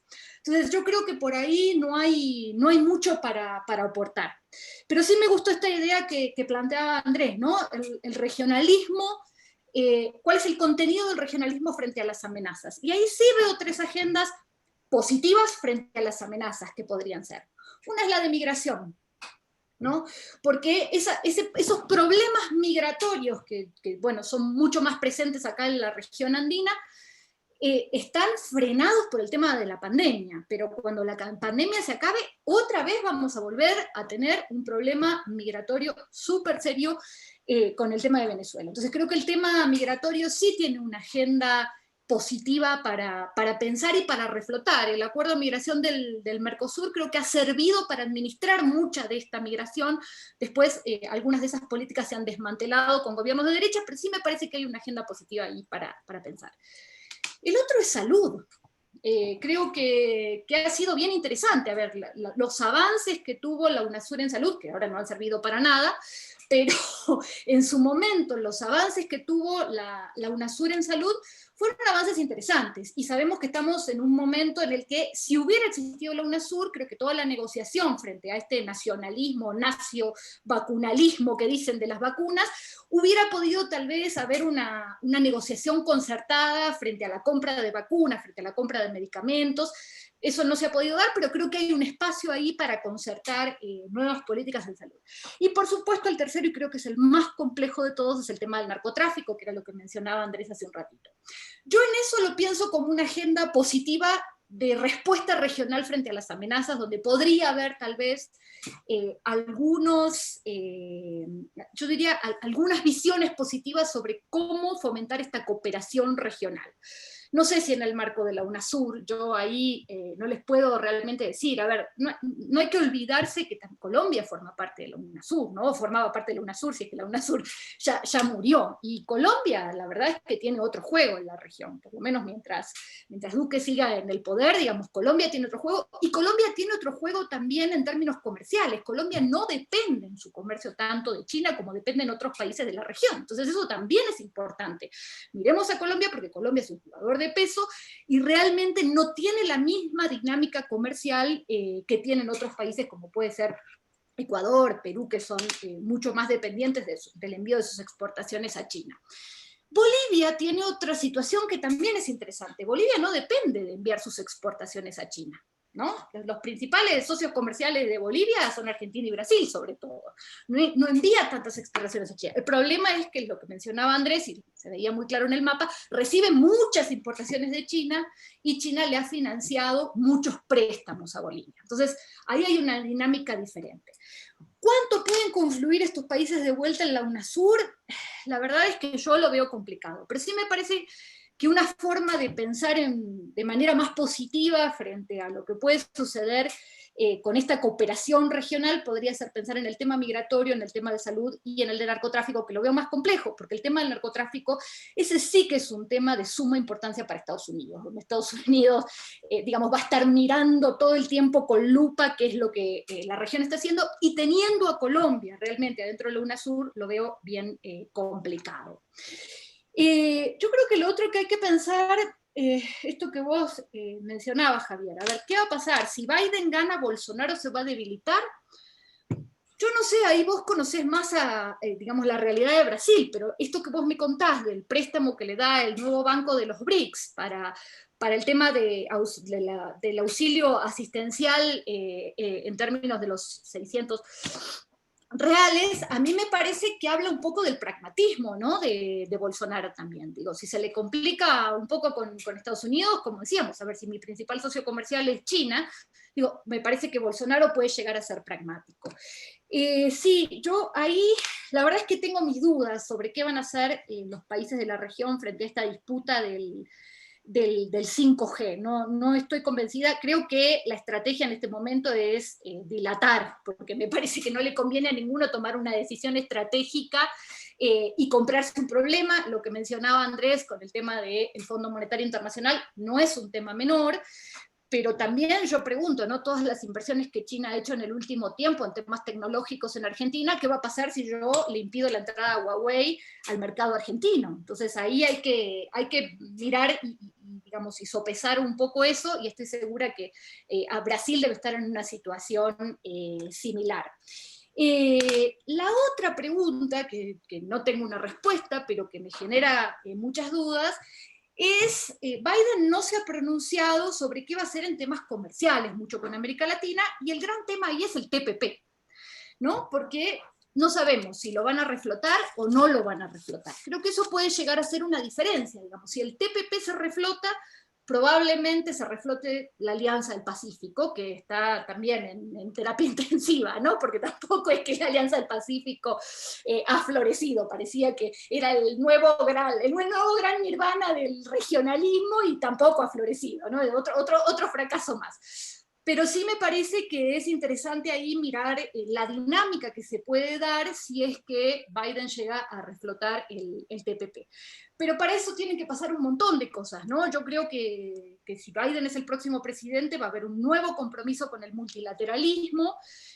La OMC y la OMS, las dos creo que han sido de las instituciones multilaterales más vapuleadas por el gobierno de Trump.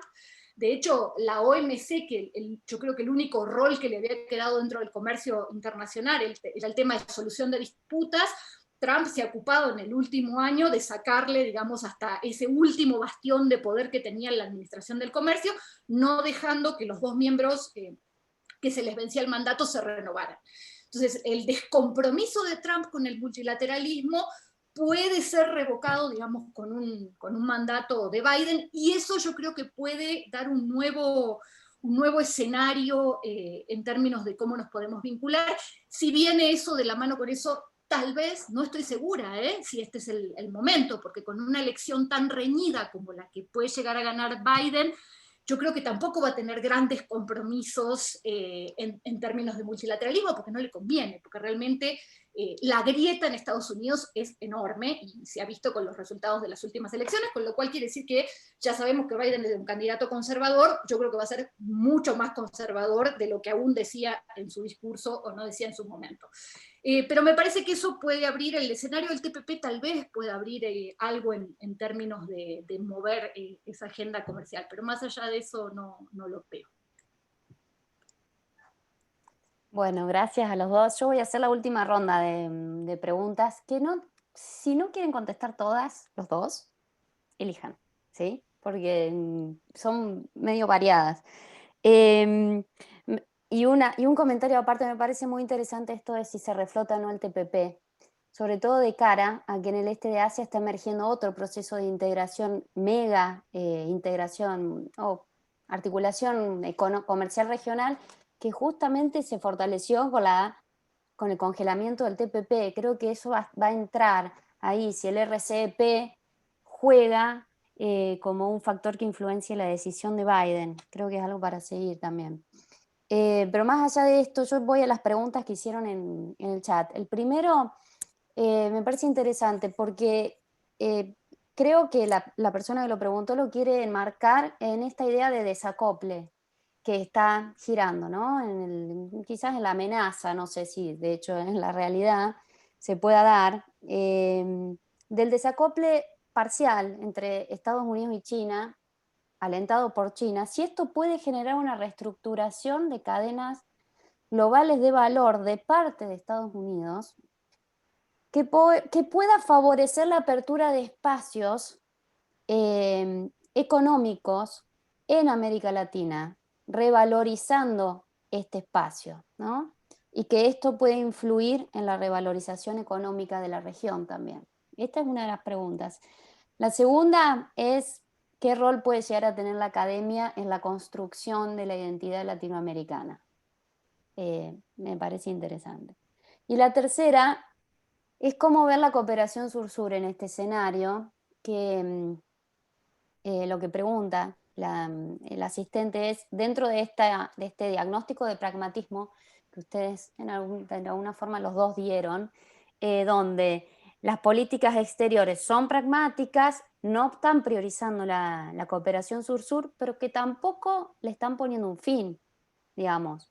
No están tirando la toalla respecto a la cooperación sur-sur. Bueno, en este escenario, ¿qué rol creen que puede tener la cooperación sur-sur?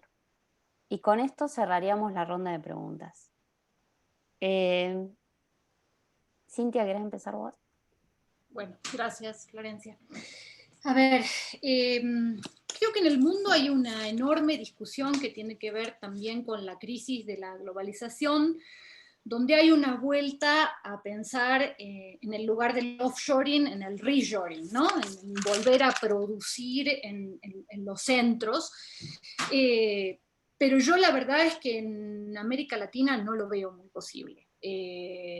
Porque tal vez un poquito más en, no sé, en México, por supuesto, porque como decía Andrés, 80% de su comercio es con Estados Unidos, entonces estratégicamente probablemente a Estados Unidos le conviene mucho más empezar a producir en México, donde sabe que tiene mayor control, que seguir produciendo en China. Ahí sí.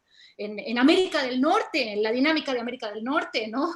Aunque Canadá ni siquiera se ve en América del Norte, pero en esa dinámica de América del Norte, sí la veo posible. Y para mí no es un dato menor, a ver, que Andrés Manuel López Obrador haya terminado y renegociado el NAFTA, donde tuvo que ceder en un montón de temas. De hecho, bueno, yo ahora tengo una estudiante doctoral que estudia en Alianza del Pacífico, y lo que me contaba es que México, digo, a pesar de lo que uno podría creer, porque se supone que tiene un gobierno de izquierda, lo que sea que signifique la izquierda en América Latina, México es el de que más está propulsando, digamos, armonización regulatoria en temas que van más allá. El problema es Colombia, contra todo lo que uno hubiera pensado. ¿Por qué? Porque Colombia no formó parte de las negociaciones del TPP. Entonces hay un montón de cuestiones regulatorias donde Colombia no está ayornado, mientras que los otros 3 integrantes de la Alianza del Pacífico sí lo están, y México aún más. México aún más por toda esta renegociación del NAFTA que tuvo que hacer con Estados Unidos. Que en realidad uno, si lo piensa, yo por lo menos, a simple vista, cuando uno no entiende, dice, no, bueno, el problema de la Alianza del Pacífico es que llegó AMLO al gobierno. Y resulta que como llegó AMLO, que es un gobierno de izquierda y no tiene el mismo modelo de desarrollo que los otros países, se paralizó la Alianza del Pacífico. No es así. Hay otras razones por las cuales se paralizó la Alianza del Pacífico, y el problema no es México contra todo lo que uno pudiera pensar. Entonces creo que ahí hay que mirar. Entonces yo veo tal vez una reestructuración de las cadenas regionales, llamémosla, de valor, en América del Norte. No la veo tanto, la verdad, en América del Sur. Porque, por esto, ¿no? Porque los índices de comercio intrarregional son bajos, sí, es cierto, el comercio que hay, que no es mucho, es en algunos sectores que tienen mayor componente de valor agregado, pero creo que hay un desincentivo enorme, como dije antes, y me parece que el desincentivo tiene que ver con las dinámicas de relacionamiento con China. Ese tipo de situación la veo más digamos, en el eje noratlántico, si uno lo tuviera que pensar. Pero también, a ver, si uno mira, digo, Alemania está teniendo grandes discusiones sobre qué hacer con la inversión china. El tema ahí es esto que yo les decía antes, no es tanto la inversión china en inversión extranjera directa, es lo que se llama el Greenfield Investment, sino en el Mergers and Acquisition, que es donde vienen los chinos, te compran la empresa, están instalados y además te empiezan a robar la tecnología y el know-how de un montón de cosas. Y después, ¿cómo haces para regular eso? Y ahí el tema de tecnología es bien interesante. El problema con toda esta revolución digital es que no hay regulación. Y una cosa de la cual no hablamos hasta ahora es quién tiene los datos y qué se hace con esos datos. Y cómo se construye poder a través del monopolio de esos datos. A ver, digo, hablamos 1000 veces sobre Huawei, pero no hablamos sobre el rol de Facebook, de Google, de todas las grandes tecnológicas que son las enormes ganadoras de esta pandemia, porque no es que hay solo perdedores en esta pandemia, también hay ganadores. El Silicon Valley, a ver, es el gran ganador de esta pandemia. Y ellos son los que de alguna manera están recabando un montón de datos que ninguno de nosotros tiene idea de qué se hace con eso. Entonces, el problema ahí es que hay que construir regulación. ¿Cómo se construye en un mundo que no es más multilateral? No lo sé. Entonces, ahí por ahí, Florencia, lo que vos planteabas, ¿no? Bueno, si empiezo a tener amenazas de un nuevo acuerdo de integración regional donde está China, tal vez es un buen incentivo para Estados Unidos de decir, bueno, tal vez tengo que volver al TPP. Pero, mientras tanto, hemos vuelto a un mundo neomercantilista, donde, a ver, hay casi, diríamos, restricción voluntaria de exportaciones en las negociaciones entre Estados Unidos y China, que no se han puesto muy en funcionamiento porque vino la pandemia, pero los últimos acuerdos de China con Estados Unidos eran casi de restricciones voluntarias a las exportaciones, al estilo de Japón en los 70. Entonces, ahí creo que hay una nueva dinámica que no sé cómo se va a acoplar, porque cómo acoplamos una dinámica neomercantilista con seguir firmando acuerdos de libre comercio, donde lo que más importa no es tanto el comercio, sino lo regulatorio, ¿no?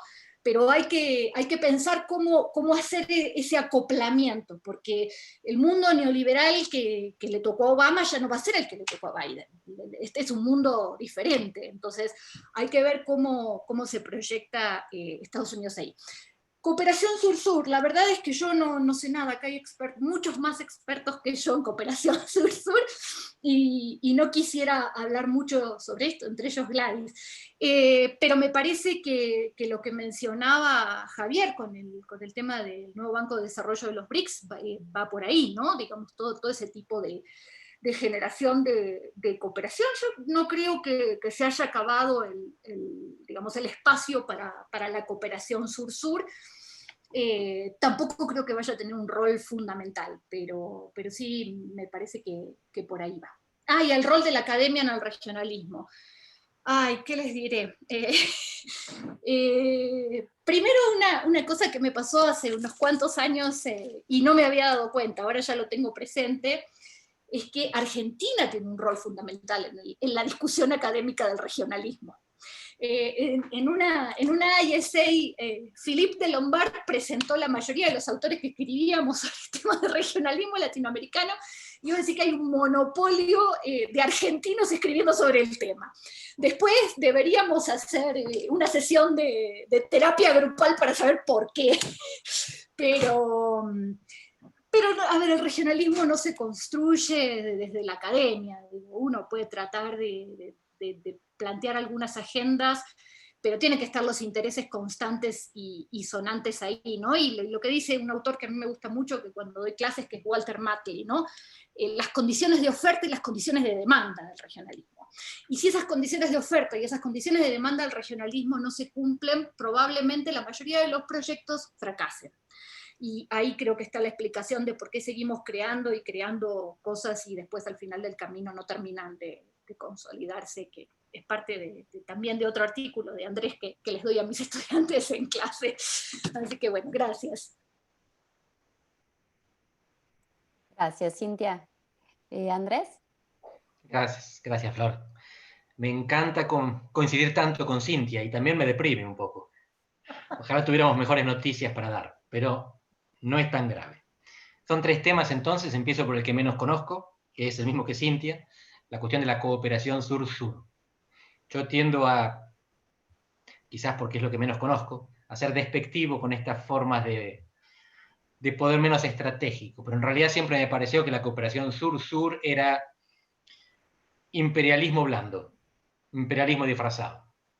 Por ejemplo, Brasil dándole plata para el desarrollo a países con los cuales quería congraciarse o conseguir su voto en organizaciones internacionales. Y ahora los BRIC directamente es muy difícil incluirlos dentro de esta categoría, porque ¿qué tiene China de sur? Si China es una de las 2 potencias que disputan la primacía mundial. Es sur porque no está desarrollado todavía, pero tiene mucha más tecnología que la principal potencia en algunos aspectos. Pero de nuevo, intentaré hablar menos desde la ignorancia y más desde lo que quizás pueda colaborar. Y esto tiene que ver con las comunidades epistémicas. Acá se habla de cooperación académica. Yo lo voy a ampliar un poco más y voy a pensar en científicos. Nosotros somos científicos blandos. Pero hay gente que estudia en serio y es, por ejemplo, ingeniera nuclear.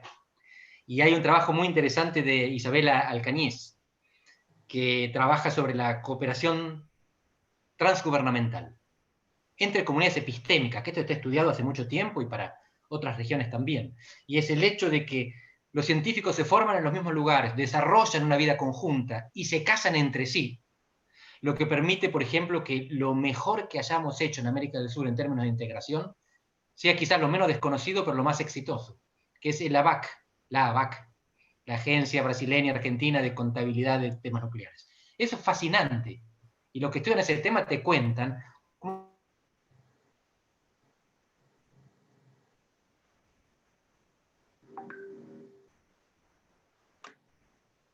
Nos congeló Andrés. Sí, Andrés se cortó. ¿No? Fascinante, se congeló. Lo congeló la VAC. ¿Qué pasó? Sí. A ver. Bueno.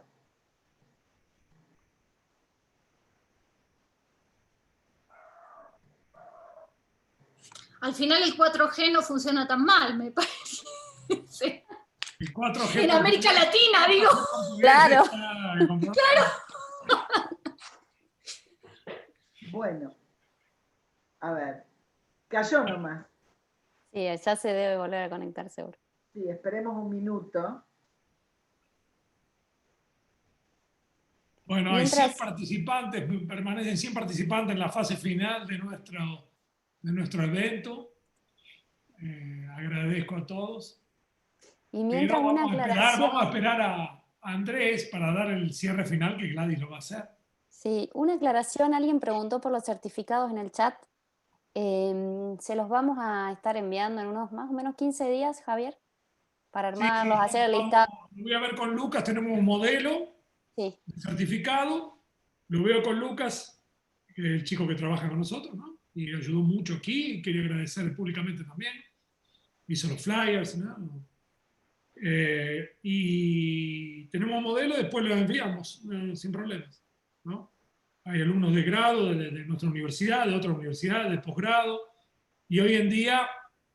Apareció, muy bien. Hoy en día somos esclavos de los certificados. Lo sufro diariamente. Andrés, la VAC cayó la red. Desconozco porque término muy cortito. Esto de las comunidades epistémicas me parece muy importante, pero tiene impacto funcional en áreas específicas de políticas y no impacto político. No vamos a construir comunidad política los académicos. Podemos construir núcleos de cooperación, pero después la parte grande no nos corresponde a nosotros. Y la última, las cadenas de valor. Y acá sí, es lo que decía Cintia, va a haber una revalorización de los riesgos por sobre los costos. Los países van a pensar que sí es más barato producir en China, pero más riesgoso. Entonces, mejor tener redundancia, una fábrica también acá en la puerta. Pero en la puerta es México, no Argentina. Entonces, si hay onshoring, nearshoring, reshoring, todas estas palabras de volver a traer para cerca de casa lo que antes hacíamos lejos, cadenas de valor regionales, nosotros seguimos estando lejos. Ahí la geografía nos sigue perjudicando. La papa está en la regulación. La integración que viene es regulatoria, que es, si ustedes se hacen un mapita con las teorías de la integración, que se desarrollaron para Europa y después viajaron, tienen a los federalistas, a los funcionalistas, a los intergubernamentales, y los más olvidados son los regulacionistas. Domenico Maione. Y para mí es por ahí por donde puede avanzar la integración del futuro, a través de la armonización normativa, de las regulaciones, las certificaciones. Esa es la parte más rica, quizás más aburrida, es más para administrativistas que para politólogos internacionalistas. Mala suerte. Pero eso es lo que necesitamos en este momento.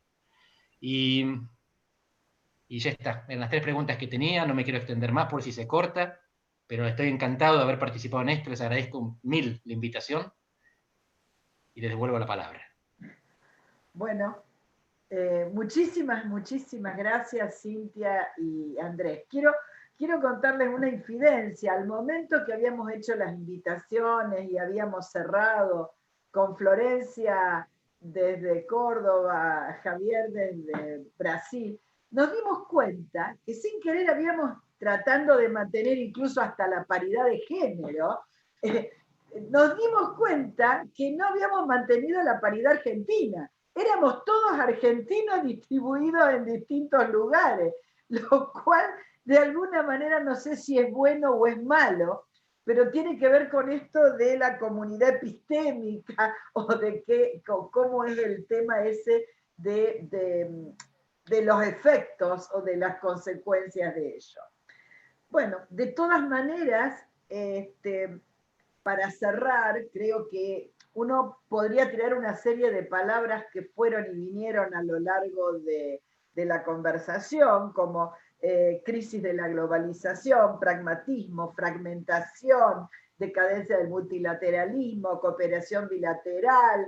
En realidad estamos en un mundo de reconfiguraciones y todavía creo que queda mucho por percibir para ver hacia dónde América Latina, fragmentada, desestructurada, sin identidad, puede avanzar y hacia dónde los países que estamos presos en este América del Sur o América Latina podemos decir alguna cosa que nos mejore la inserción internacional. Este es el último webinar que estamos organizando, pero vamos a seguir esta cooperación entre nuestros doctorados. Incorporamos a Cintia, podemos incorporar al Instituto de Andrés, o sea, estamos amplios en ese sentido, pero creemos que son actividades que nos pueden enriquecer y que quizá de no haber sido por la pandemia, no hubiéramos llegado a este nivel de cooperación. Con lo cual, bueno, le encontramos el aspecto positivo frente a tanta incertidumbre y tanta situación crítica. Doy 2 minutos, un segundo para Florencia y Javier para que saluden y muchas gracias a todos por la asistencia y la atención. Bueno, sigo yo. Gracias, sobre todo a Andrés y a Cintia, que sabemos que lo que la pandemia motorizó, que es que todos participemos en tantos lugares en el mundo, en tantas charlas sobre tantos temas, es positivo y negativo al mismo tiempo, sobre todo lo personal, así de cada uno de ustedes. Así que les agradecemos más todavía porque es un esfuerzo también, que se suma a otros esfuerzos. Así que gracias, y porque las visiones que dan son sumamente interesantes y lo que uno nota cuando los escucha también, por lo menos me pasa a mí, es pasión también por esto. Y eso es muy difícil de reemplazar. Así que, bueno, Y lo otro, bueno, a Javier y a Gladys, que para mí Gladys es mi directora en todos los aspectos casi, acá en todos los aspectos académicos, y Javier, gran amigo también, referente. Así que bueno, para mí y desde la universidad, desde el doctorado, es un lujo haber empezado esta articulación, esta cooperación, es buenísima. Así que bueno, seguiremos el año que viene, veremos si presencial o virtual. Un beso a todos. Bueno, agradecer al final, una vez más, Andrés, participamos 2 veces, la BCP y aquí, siempre muy rico escucharlos, ¿no? Cintia, la primera vez juntos, ojalá que continuemos la cooperación, bueno, no la integración, la cooperación de esta diáspora argentina con los argentinos autóctonos, que fue sin querer, ¿no, Gladys? Nos dimos cuenta que somos todos argentinos, esto que es soft power, el imperialismo de argentino sutil. Bueno, pero Endogamia nomás. ¿Cómo? Endogamia. Endogamia, sí. Bueno, pero una endogamia geográficamente dispersa. Bueno, y agradecerle a la gente que, bueno, tenemos 89 personas todavía aguantando nuestros comentarios, ¿no? Esto va a quedar grabado y, bueno, vamos a ver si lo disponibilizamos después, ¿no? Para quien esté interesado, se lo perdió. Había como 300 inscriptos, ¿no? Y bueno, y esperando que llegue el final de año porque fue agotador, pero muy productivo también, ¿no? Muchísimas gracias a todos y a todas. Bueno, gracias. Muchas gracias. Gracias. Gracias a todos. Gracias, Andrés, Florencia, Gladys y Javier. Abrazos. Chao, chao. Chao.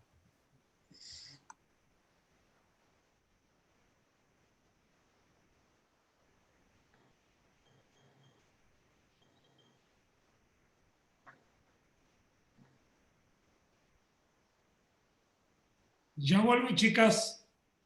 Ok. Dejo de grabar yo. Ok.